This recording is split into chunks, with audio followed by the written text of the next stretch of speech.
नमस्कार दोस्तों, कैसे हैं आप सब। स्वागत है आपका अपने चैनल फैक्ट्री कल्चर पर, जहां हम हर दिन एक नए पकवान को बनाने के एक एक स्टेप को समझने की कोशिश करते हैं। कभी हम आपको फार्मिंग से जुड़ी नई नई तकनीकों और मशीनों के बारे में सिखलाते हैं और कभी हमारा ध्यान आपको उन फैक्ट्रीज में होने वाले प्रोसेसेस को समझाने पर होता है जहां खेत से लाई गई तरह तरह की फसलों को बड़ी ही आसानी से मॉडर्न मशीनों के द्वारा कुछ ऐसी लजीज और स्वादिष्ट डिशेज में बदल दिया जाता है जिन्हें देखने वाले हर शख्स की जीभ ललचाने लगती है। चाहे आप किसी रेस्टोरेंट में बैठे हों या फिर घर पर मेहमानों को फटाफट कुछ बनाकर खिलाना हो, सबसे पहला नंबर फ्रेंच फ्राइज का ही आता है। इसे सुबह के नाश्ते, दोपहर के लंच और शाम के स्नैक्स से लेकर रात के डिनर तक में सर्व किया जा सकता है। इसे बच्चों से लेकर बड़े तक हर कोई बराबर पसंद करता है। लेकिन फिर भी क्या आपने कभी ये सोचा है कि आखिर फैक्ट्रीज में फ्रेंच फ्राइज को किस प्रकार बनाया जाता होगा। दिलचस्प बात ये भी है कि इस पर एक नहीं तीन देश अपना हक जमाते हैं और इसे खाने वाले लोग अपनी उंगलियां चाटते रह जाते हैं। आइए आज के इस वीडियो में हम जानते हैं कि तेल में तलकर बनने वाले फ्रेंच फ्राइज को आज की एडवांस्ड मशीनों के बीच किस प्रकार गुजारा जाता है और किस प्रकार जमीन के नीचे उगने वाले ढेर सारे आलूओं को क्रंची और क्रिस्पी टेक्सचर दिया जाता है। दोस्तों, इस प्रक्रिया की शुरुआत होती है आलू के खेतों से, जहां बड़े बड़े ट्रैक्टर्स और प्लगिंग मशीन्स के जरिए मिट्टी की खुदाई और जुताई की जाती है। जिस मशीन को आप इस वक्त अपनी स्क्रीन पर देख रहे हैं, यह एक मॉडर्न फार्मिंग मशीन है जिसकी मदद से एक ही बारी में एक साथ 12 रोज को कल्टीवेट किया जा सकता है। यह खास मशीनें खेत की जमीन को तैयार करने और उसमें बीज लगाने के काम के लिए इस्तेमाल की जाती हैं। आजकल भारत में भी कई राज्यों में किसान इन एडवांस मशीनों की मदद से खेती में तरक्की ला रहे हैं। मिट्टी में छोटे छोटे गड्ढे करना ऐसे में बेहद आसान हो जाता है। इसके अलावा इस पूरी प्रक्रिया के दौरान इस बात का खास ध्यान रखा जाता है कि मिट्टी की एरिएशन और वाटर होल्डिंग कैपेसिटी को बढ़ाएं, ताकि मिट्टी के नीचे मौजूद सैकड़ों आलुओं को अच्छी तरह से उगने के लिए अनुकूल परिस्थितियां मिल पाएं। आलू की खेती से जुड़ी कुछ अहम बातों में मिट्टी में मौजूद हवा और पानी को इकट्ठा करने या रोक पाने की क्षमता में बढ़ोतरी होने से आलू की खेती पर बहुत असर पड़ता है। बहरहाल, अच्छी तरह से जुताई कर लेने के बाद किसान आलू को प्लांट करने की शुरुआत करते हैं और इन कामों में भी एडवांस मशीन्स की मदद ली जाती है, ताकि खेत में खोदी गई हर एक रो में प्लांट होने वाले आलू के बीजों के बीच भी ठीक ठाक दूरी हो और साथ ही जमीन के नीचे की गहराई भी ठीक ठाक हो। उसके बाद बारी आती है इन प्लांट्स को इरिगेट करने की, जिसमें इस बात का खास तौर पर ध्यान रखा जाता है कि जड़ों तक आलू के पौधे को अच्छी तरह से पानी मिले, ताकि यह फसल पूरी तरह से फल फूल सके। अगर इसमें किसी तरह की बाधा आ जाए तो आलू में कई तरह की कुसंगतियां और विकार देखने को मिल सकते हैं, जो कि आलू की क्वालिटी को इफेक्ट करते हैं और इन आलू की क्वालिटियों पर ही इनका अंतिम रेट भी निर्भर करता है। तो ऐसे में इरिगेशन के दौरान खास तौर पर इन फसलों में पानी की आपूर्ति की जाती है। केवल कुसंगतियां ही इन आलू के लिए खतरा नहीं होती, बल्कि इसके अलावा पोटैटो में फंगस या वायरस के संक्रमण के कारण भी उसकी क्वालिटी प्रभावित हो सकती है। इसी मुसीबत से निपटने के लिए इरिगेशन के लिए खास तरह के पाइपलाइन सिस्टम्स को अपनाया जाता है। इस सिस्टम को पाइवट 101 नाम दिया गया है और यह पूरे मैदान में फैलकर अपना काम करता है। दोस्तों, इसमें खेतों के पास की झील या नदी के पानी को खींचने के लिए पंप का इस्तेमाल किया जाता है। इसके बाद ये पानी अपने पाइवटल यानी कि मेन पॉइंट से होते हुए लंबी और तिरछी पाइप से होकर गुजरता है। यहाँ से यह पानी स्पेशल ड्रिप सिस्टम्स की मदद से पानी की अलग अलग साइज की बूंदों के रूप में पूरे खेत को सींचने का काम करता है। इसमें खास तरह के इलेक्ट्रिक मोटर्स और टायर्स को अटैच किया जाता है, जिसे चलाने के लिए कई हॉर्स पावर जनरेट की जाती है और मैदान चाहे कैसा भी क्यों ना हो, मगर पूरी तरह से खेत में पानी की आपूर्ति की जाती है। इतना ही नहीं, बल्कि पानी के बाद फसलों में कीटनाशक और उर्वरकों का छिड़काव के लिए भी इस पाइवट 101 सिस्टम की मदद ली जाती है। इसकी सबसे बड़ी खासियत यह है कि इस मशीन को एक कंप्यूटर या टैबलेट की मदद से ऑपरेट किया जा सकता है, जिससे कि किसानों की बहुत सारी मेहनत बच जाती है। दोस्तों, आपकी जानकारी के लिए बता दें कि इन मैदानों में उगाए जा रहे आलू को पूरी तरह मैच्योर्ड प्लांट में बदलने में लगभग 80 से 100 दिनों का वक्त लग सकता है।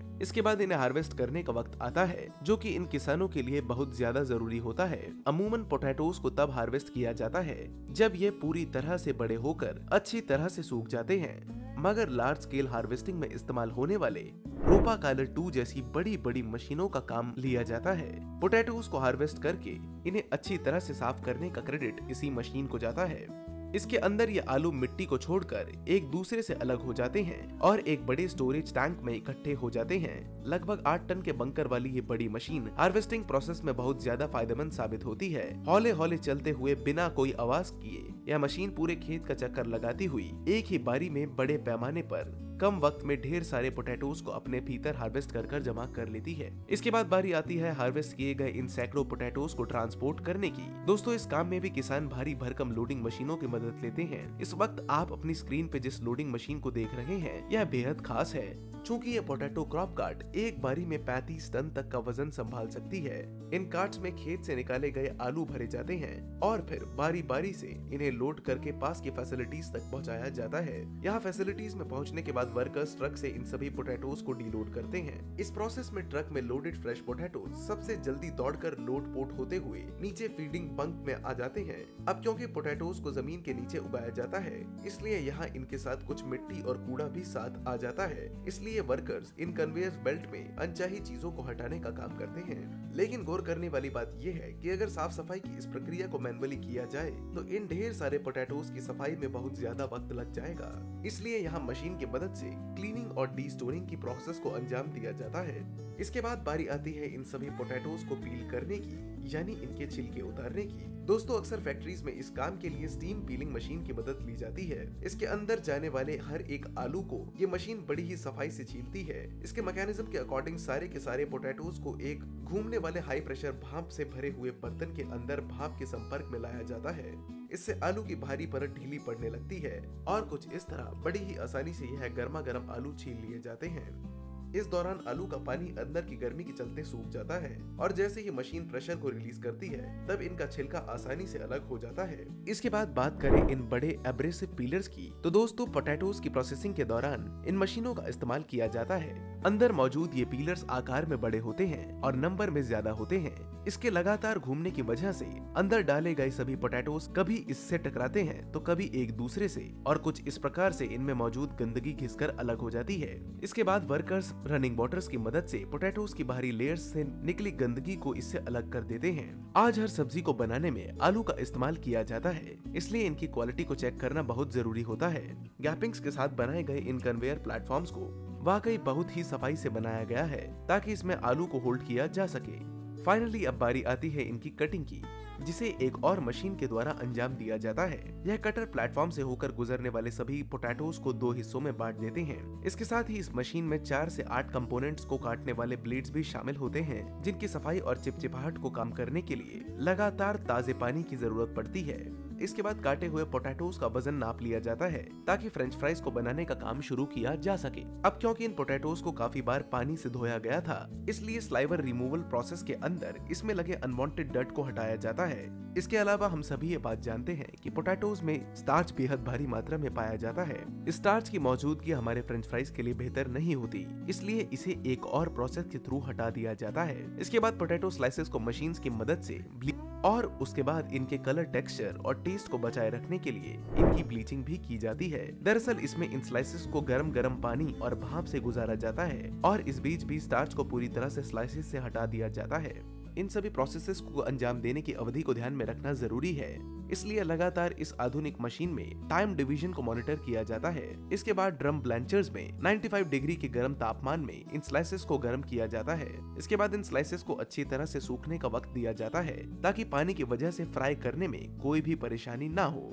इन्हें अच्छी तरह सुखाने के बाद आखिरकार तलने का समय आता है, जहाँ इन्हें 350 डिग्री फ़ारेनहाइट के हाई टेम्परेचर पे खौलते हुए तेल के भीतर झोंक दिया जाता है। बड़ी बड़ी फैक्ट्रीज में एक्सपोर्ट करने वाली फ्राइज को पकाने के बाद कुछ देर बाद यह हवा लगने की वजह से सख्त हो जाते हैं और जैसे ही यह कुरकुरे होते हैं, इनमें आगे चलकर इस सीजनिंग मिक्स मशीन में इनमें पड़ने वाले मसाले और सीजनिंग्स को मिक्स किया जाता है और इन्हें अच्छी तरह से मिक्स कर लेने के बाद फाइनली इस पैकेजिंग डिपार्टमेंट की ओर रवाना कर दिया जाता है, जहां इन रिटेल पैक्स में इनको पैक किया जाता है।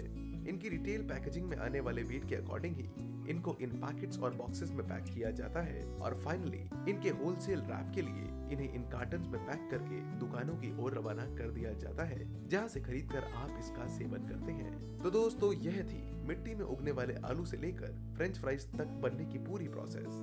अगर आपको आज की ये वीडियो पसंद आई तो इस वीडियो को एक लाइक जरूर करें आगे भी ऐसी ही मजेदार वीडियोस को देखते रहने के लिए हमारे चैनल को सब्सक्राइब करना ना भूलें। हम जल्द ही मिलते हैं आपको एक और ऐसी ही शानदार वीडियो के साथ।